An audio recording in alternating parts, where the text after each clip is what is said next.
Good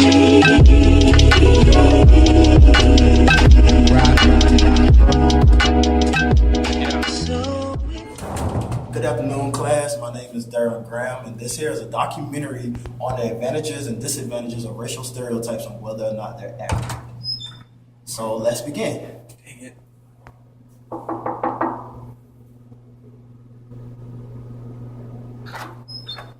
Hey Darren, what's going on?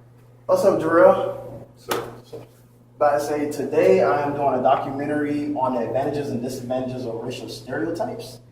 And I would like to ask you a few questions on your intake on whether or not a lot of these conceptions will be accurate and whether or not they are an advantage or a disadvantage. sure.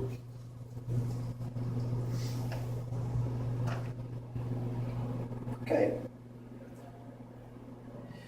In the athletic environment, whether being official and or recreational, what advantages or disadvantages do you encounter due to formed stereotypes in relation to your ethnicity? Well, things that I encounter is usually because I'm tall and because of my skin color that I'm usually one of the first people picked for things when it comes to like pickup games. But honestly, when it comes to like official sports, like playing for USC and all that stuff, there's nothing, it's not much difference, honestly, because we're all the same. We're recruited based on skill, not based on our skin tone or height sometimes. The following response by Gerald Baxter was also in relation to the previous question. Well, it depends on the sport you're playing. I played golf too in high school, so obviously if you're white, you're really good at golf. It's a rich sport, a white person sport. But at the other time, I used to play in PE class, and there were two white kids in my class, me and my friend Gene Cohn. And we were both quarterbacks in our PE class. We were just automatically the quarterback, And like, even if we couldn't throw at all, because I weighed 120 pounds, I throw a football about 40 yards. I mean, that's not anywhere necessary to be a quarterback. But I was always the quarterback, and the African Americans were the receivers. So right there, you see a stereotype right there. And I had performed nowhere to earn that spot, but I was just given it, expected to play it. So it's weird like that. I say this pretty funny that you said it, because me personally, I don't believe that it's completely accurate. Just like with basketball, It's not. Like, just like with basketball, like you have your Michael Jordans, you have your Magic Johnsons, and even in today's basketball teams, you have your Kobe Bryant, your LeBron, your Kevin Durant. But looking back in stats and history, you also have your Caucasian players who, who changed the game, such as Larry Bird. You have Jerry West. You have Steve Nash. You have Kirk Nowitzki. And I say in the list of all, and it has nothing to do with the race. It's just striving to be good at the sport. Okay? Yeah, but because of the racial stereotype that have been portrayed on athletics between Caucasians and African Americans, Totally. I say it changes everything. It does. It's so weird when they do that. Well, I'd like to thank you for answering my questions. Hey, for my documentary. Pleasure. You have a great day. See you later.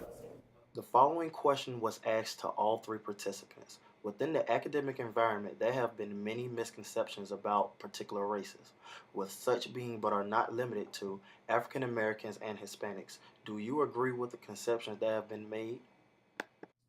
I don't necessarily agree with that because there's a reason that we're all here, and you had to get into this institution first. So I believe that if you got in, you have to be pretty intelligent when it comes to academics and stuff like that. So, I mean, sure, there are some people that may fulfill the stereotype, but there are many people that are much more educated than the surface of what they look like or what they may be. So. In reference to the stereotypes within academics, I'm pretty sure you had heard, okay, maybe African Americans may not be as academically sound as Asians or Indians and or even Caucasians. Like, do you believe that's true in a sense, or have you seen it being displayed in anywhere that you've been? I would have to say that when it comes to that particular stereotype, I think that when we point out all the other races, some of those races are forced not to fulfill this stereotype, but some of the races are forced to work hard.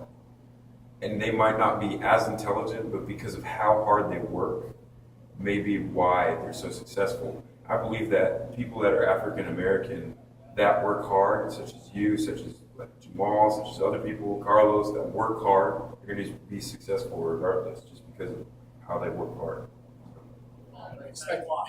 I actually used to.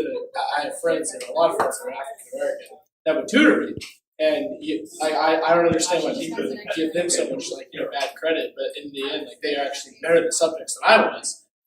So it was strange for me to have people. Oh, you're so smart. No, I'm not. I'm just a normal guy, just like everyone else. So it has nothing to do with that. So I don't know why that's there. But it's one of those things. I do agree with that because that I'm Indian, that expect me to be bad English and history, and expect me to be good at math and science, author, and that's actually what it is. Okay. Because I know, according to John Beck, I've read that over 60% of a lot of engineering jobs, concerning with math and science, have been taken over by Asians and Indians and whatnot. But it does not limit the amount of people that are African American or Hispanic that's within the engineering environment. But maybe you have known that, maybe you didn't. Just kind of throw that out there. Okay. Yeah, I didn't know that. I thought 80% of Asian people in there. Yes. Well, I'd like to thank you for your time and Right, thanks for participating in my documentary. Thank you.